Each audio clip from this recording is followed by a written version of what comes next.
Good morning, students. And today we will discuss about the laboratory safety rules. जैसे कि आप जानते हैं कि जो साइंस की लेबोरेटरी होती हैं, जो हमारी लेबोरेटरी है, उसके कुछ सेफ्टी रूल्स हैं. So before enter the laboratory में एंटर करने से पहले हमें उन सारे रूल्स को अच्छी तरह जान लेना और समझ लेना चाहिए. कोई भी साइंस स्टूडेंट्स जिन्हें इन रूल्स के बारे में नहीं पता है, तो ये लेक्चर उसके लिए बहुत ही बेनिफिशियल है. आप जब भी लेबोरेटरी में एंटर करते हैं, तो आपको बहुत सारी बातों का ध्यान रखना होता है, क्योंकि अगर आप उन बातों को, उन रूल्स को फॉलो नहीं करेंगे, तो वो आप लेबोरेटरी में अच्छी तरह काम नहीं कर पाएंगे और आप लेबोरेटरी में अननेसेसरी कुछ ऐसी कंडीशंस को जनरेट कर देंगे जो बाकी लोगों के लिए और आपके लिए हार्मफुल हो सकती हैं. So each student in laboratory must follow specific safety rules and procedure. So हम इन्हीं रूल्स के बारे में डिस्कस करने वाले हैं आज के इस लेक्चर में. Why is lab safety important? Lab safety क्यों जरूरी है? Lab safety rules and symbols are needed so that students do not injure themselves or their classmates. Lab safety students के लिए, रिसर्चर्स के लिए इसलिए जरूरी है कि वो खुद को या अपने क्लासमेट्स या उनके साथ जो लैब में काम कर रहे हैं उनको इंजर ना करें. अब कुछ लैब सेफ्टी रूल्स हैं जिन्हें आपको लैब में जाके फॉलो करना है. First rule, wear protective clothing. जब भी आप लैब में एंटर करते हैं, तो आपको प्रोटेक्टिव क्लोथिंग पहनने होते, कपड़े पहने होते हैं, जैसे कि आप इस स्लाइड में देख सकते हैं. Goggles, gloves, lab coat and shoes. ये चारों आपके पास होने चाहिए, आपने पहने होने चाहिए, तभी आप लैब में एंटर कर सकते हैं. Second is protective clothes. क्या क्या है? Gloves are essential. Lab coats are required. Safety glasses may be required to avoid splashes. Next है, आप जो लेबोरेटरी पर्सनल है शुड नॉट वियर सैंडल्स. आप सैंडल्स या चप्पल पहनकर लैब में नहीं जा सकते हैं. आपको लैब के लिए शूज पहनने होते हैं और आप शूज के बिना लैब में एंटर नहीं कर सकते. आपको लैब में क्या नहीं पहनना चाहिए? ज्वेलरी और लूज कपड़े, लूज और बैगी कपड़े होते हैं, क्लोथ्स होते हैं, क्लोथिंग, वो आपको लैब में नहीं पहनने चाहिए. नेक्स्ट है अवॉइड टचिंग ऑब्जेक्ट. जैसे कि आप लैब में काम कर रहे हैं अपनी बेंच पर, वहां आपकी पेंसिल है, सेल फोन है, डोर हैंडल्स हैं, तो आपने जब ग्लव्स पहना हुआ है, तो आपको इन सब ऑब्जेक्ट्स को टच नहीं करना चाहिए. मे भी हो सकता है आपके ग्लव्स पर कुछ ऐसे केमिकल लगे हों जो आपकी पेंसिल पर, आपके सेल फोन पर लग जाए और उसके थ्रू वो आपके स्किन पर लग जाए, बॉडी पार्ट्स पर लग जाए, या आपने आपके चेहरे पर भी वो लग सकते हैं. सो आपको अवॉइड करना है इन सब टच करने के लिए कोई भी चीजें, ग्लव्स जब आपने पहने हुए. नेक्स्ट है पेंसिल या कोई भी लेबल मटेरियल आपको अपने माउथ में नहीं डालना है, मुंह में नहीं डालना है लैब में. जैसे कि कुछ लोगों की हैबिट होती है कि पेंसिल रखी है, वो बेंच से टच हो रही है, आपने उसको काम करते करते लैब में आप कुछ एक्सपेरिमेंट लिख रहे हैं, कुछ सोच रहे हैं, आपने उसे अपने मुंह में डाल लिया, तो वो आपके लिए क्या हो सकती है? खतरनाक हो सकती है. नेक्स्ट है caution must be taken when using gas burner. जब आप गैस बर्नर को यूज कर रहे हैं, तो आपको बहुत क्या रखना है? ध्यान रखना है, केयरफुल रहना है. Be sure gas burner are turn off when finished. जब आप अपना प्रैक्टिकल या आप अपने एक्सपेरिमेंट को फिनिश करते हैं, खत्म करते हैं, तो आपको श्योर करना है कि आपने सारे गैस बर्नर्स को बंद कर दिया है या नहीं. नेक्स्ट है long hair must be tied back. अगर आपके लंबे बाल है, लॉन्ग हेयर है, तो आप उसको टाइटली, उसको क्या करना चाहिए, टाइटली टाइट होने चाहिए वो, और बंधे हुए होने चाहिए, क्योंकि बहुत सारे हजार्ड्स, केमिकल्स और कंटामिनेशन हो सकता है, या जो फायर है, कभी कभी फायर लग सकती है आपके हेयर में भी। और अपने जो हेयर है उसको खोल कर नहीं आना चाहिए, ओपन हेयर नहीं आने चाहिए लैब में। उससे आपको कभी कभी नहीं पता चलेगा कि आपके हेयर में कब फायर लग गई। या आप कभी कभी जैसे दुपट्टा लेकर लैब में भी आते हैं लोग, तो आप कैजुअली काम कर रहे हैं लैब में, और वहां पे फायर लगने के, फायर कैच कर लिए जब आप बर्नर पे काम कर रहे हैं। तो इस तरह से आपको ध्यान रखना है कि आपके हेयर टाइट होने चाहिए, लॉन्ग हेयर। नेक्स्ट है कि डू नॉट ईट फूड और drink water in the lab. Do not use lab glassware as food और वाटर कंटेनर्स।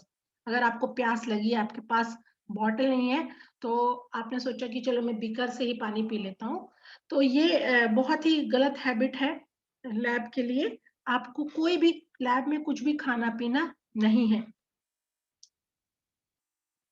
नेक्स्ट है आपको अपने जो हैंड्स है, प्रोटेक्ट योर हैंड सेफ्टी।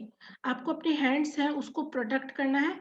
जब भी आप कुछ ग्लासवेयर अपने हाथ में पकड़ते हो, तो आपको ग्लव्स पहने रखना है। अपने आप को, अपने हैंड्स को बार बार वॉश करना है, क्योंकि मे बी आप, हो सकता है आपके हैंड्स पर हैजार्ड्स केमिकल लगे हों, कंटामिनेट हो गए हों आपके हाथ। तो आपको क्या करना है, उनको बचाना है शार्प टूल से और हीटेड कंटेनर से। नेक्स्ट है इलेक्ट्रिकल सेफ्टी। आप अगर इलेक्ट्रिकल इंस्ट्रूमेंट यूज कर रहे हैं लैब में, तो आपको उसको भी सेफ रखना है। जितने भी इलेक्ट्रिकल कॉर्ड है या वायर्स है, आपको उनको वाटर से दूर रखना है। तो आपको जितने भी इलेक्ट्रिकल वायर है, इक्विपमेंट्स है, यूज के बाद आप उनको अनप्लग कर देना है। और जितने भी इलेक्ट्रिकल कॉर्ड है या वायर्स है, उनको किससे, वाटर से दूर रखना है। नेक्स्ट है chemical safety. Never touch, taste or smell a chemical unless instructed to do so on. मतलब कभी भी आपको केमिकल को टच नहीं करना है अपने हाथ से, या टेस्ट नहीं करना है, या स्मेल नहीं करना है, जब तक कि आपको कहा ना जाए ये करने के लिए। Never mix chemical unless instructed. जब तक आपको केमिकल्स को मिक्स करने को कहा ना जाए, आपको केमिकल्स को मिक्स नहीं करना है। Keep lid on chemical containers while not in use.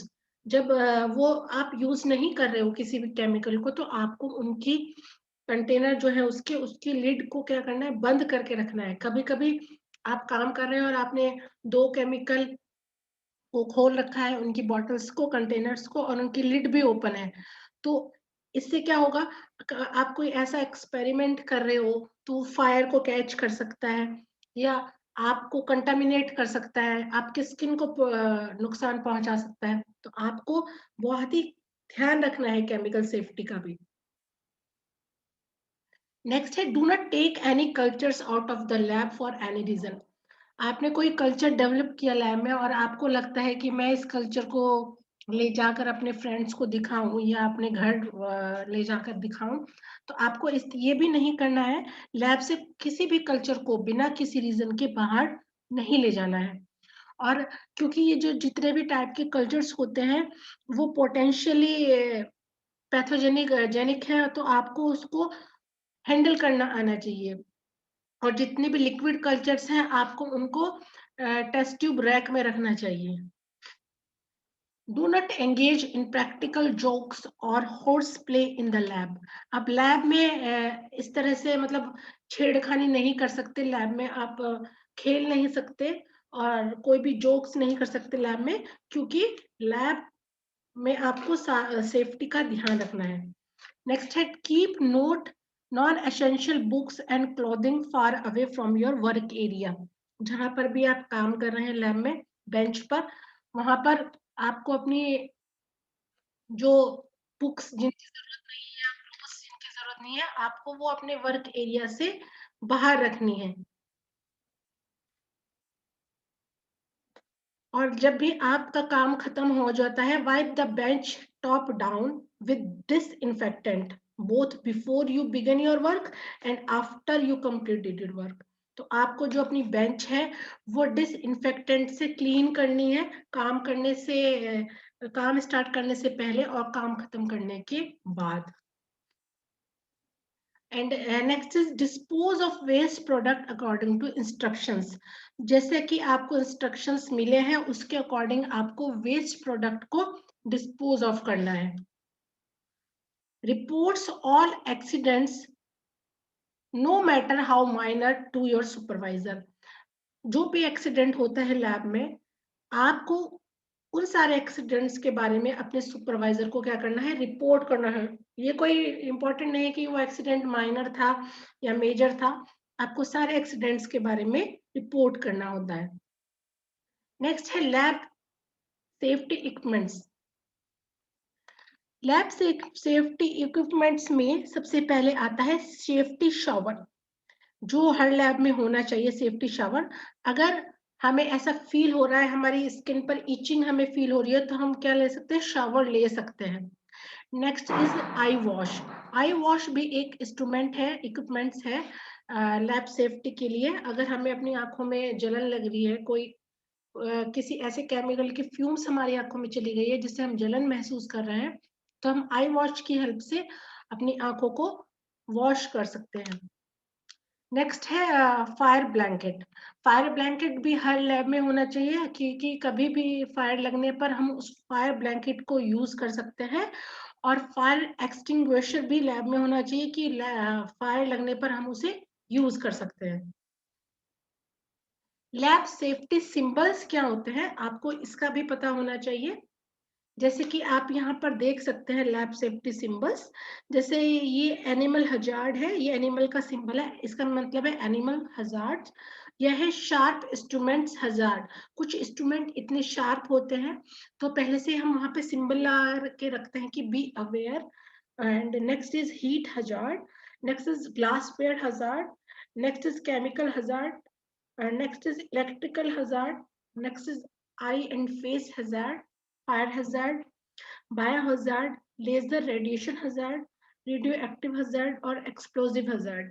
तो जिस भी टाइप के केमिकल रखे हैं, अगर वो बहुत जल्दी फायर को कैच कर लेते हैं, तो हम वहां पर वो सिंबल लगा देते हैं कि फायर हजार्ड का. क्योंकि ये सिंबल्स हमें अलर्ट करते हैं डेंजर्स के लिए, possible dangers in the lab जो होते हैं, उसके लिए सिंबल हमें क्या करते हैं, अलर्ट करते हैं. जैसे कि बायोहजार्ड, अगर कोई हम ऐसे बायोलॉजी पर काम कर रहे हैं जो बहुत ही पैथोजेनिक है, तो हमें वहां पर क्या रहना चाहिए, बहुत ही कॉशियस रहना चाहिए. नेक्स्ट है biological safety levels. Biological safety levels क्या है? बायोलॉजिकल सेफ्टी लेवल 4 टाइप्स के हैं, 1, 2, 3 एंड 4. सो 1 क्या है, BSL-1 means low risk microbes जो होते हैं वो 1 में आते हैं. उसके बाद 2 में उससे थोड़ा सा ज्यादा रिस्क वाले, 3rd में उससे ज्यादा, और 4 में BL4 means high risk microbes. तो when we are using this high risk microbes, तो हमें क्या है, हमें ध्यान रखना होगा. तो जैसे बहुत सारे के उस पर जो हम यूज करते हैं, जो कल्चर्स यूज करते हैं, जो कल्चर्स हम आते भी हैं, तो उसमें BSL-4 भी लिखा होता है, कहीं BSL-1 लिखा होता है. तो उसके लेवल को पढ़कर आप देख सकते हैं कि इसका रिस्क कितना है, ये हाई रिस्क है या लो रिस्क है. जैसे कि BSL-1 क्या है, BSL-1 जो है, not known to cause disease in healthy adult human. BSL-1 में आपको कोई डिजीज, मतलब किसी हेल्दी ह्यूमन एडल्ट है उनमें किसी डिजीज के लिए वो रिस्पॉन्सिबल नहीं है. तो लेकिन जो सेफ्टी इक्विपमेंट्स हैं वो मिनिमल रिक्वायरमेंट्स हमें रखने चाहिए, और जो हमें ओपन बेंच टॉप पे यूज करना चाहिए काम करते वक्त. नेक्स्ट है BSL-2. BSL-2 क्या है, जो माइल्ड या मॉडरेट डिजीज करते हैं ह्यूमंस में, उस तरह के माइक्रोब्स. तो हमें इस तरह के माइक्रोब्स जो है safety cabinet, biological safety cabinet में यूज करने चाहिए. और हमें पर्सनल प्रोटेक्टिव इक्विपमेंट्स की जरूरत होती है, जैसे कि आप देख सकते हैं यहाँ पे इसमें मास्क लगाया हुआ है और हेयर को भी अपने पूरा टाइट किया हुआ है, पूरा ग्लव्स और पूरा एक पर्सनल प्रोटेक्टिव केयर लिया हुआ है। तो इस तरह की जो फैसिलिटी है BSL-1 plus the availability of mechanism और डिकंटामिनेशन, तो इसमें कंटामिनेशन की थोड़ी सी अवेलेबिलिटी है, तो हमें इसको क्लोज्ड बायोलॉजिकल सेफ्टी कैबिनेट में ही यूज करना चाहिए। Next one is BSL-3. So BSL-3 is associated with serious or potentially lethal disease in human. उस टाइप के माइक्रोब्स जो बहुत ही सीरियस और पोटेंशियल और लीथल डिजीज को से एसोसिएटेड है ह्यूमन में। तो इस तरह के जो सेफ्टी इक्विपमेंट्स हैं वो क्या है, हम बायोलॉजिकली सेफ्टी कैबिनेट यूज करते हैं और पर्सनल प्रोटेक्टिव इक्विपमेंट्स यूज करते हैं। और जब हम काम करते हैं तो डोर को क्लोज करके काम करते हैं, जिससे कि और जो एयर फ्लो होता है उसमें बायोलॉजिकल सेफ्टी कैबिनेट में वो single pass negative direction air flow होता है और जो डोर है वो क्या रहते हैं, वो क्लोज रहते हैं। सो हमें इन सब चीजों का ध्यान रखना है। Next is BSL-4. BSL-4 associated with high risk of life-threatening disease in human और animals. तो इसमें भी हम वर्क जो करते हैं बायोलॉजिकली सेफ्टी कैबिनेट में करते हैं। इसमें जो हमारी पूरी बॉडी है उसमें एयर सप्लाई जो होती है वो पॉजिटिव प्रेशर होता है हमारा, जो हमने सूट पहना होता है, और जो इसमें जो फैसिलिटी होती है वो डिकंटामिनेशन जो डिकंटामिनेशन के लिए, और सेपरेट बिल्डिंग होती है इसकी। तो ये था हमारे लैब सेफ्टी के बारे में लेक्चर। और हमें हमेशा ध्यान रखना है कि जब भी हम लैब में एंटर करते हैं तो हमें अपने सारे सेफ्टी मेजर्स को लेके ध्यान में रखना है। स्पेशली हमारे पास लैब कोट होना चाहिए, हमने शूज पहने हो, हमारे पास ग्लव्स भी हो और हमारे पास लैब सेफ्टी गूगल भी हो। ये बेसिक नीड है हमें लैब में एंटर करने के लिए। इन अब जब ये चीजें नहीं होंगी तो हमें लैब में एंटर नहीं करना चाहिए। हमें अपने हमारा जितना भी सामान है, जो हमारे बैग है या बुक्स है, वो हमें एक तरफ रैक में रख देना चाहिए। तो thank you very much for listening me so patiently. Thank you.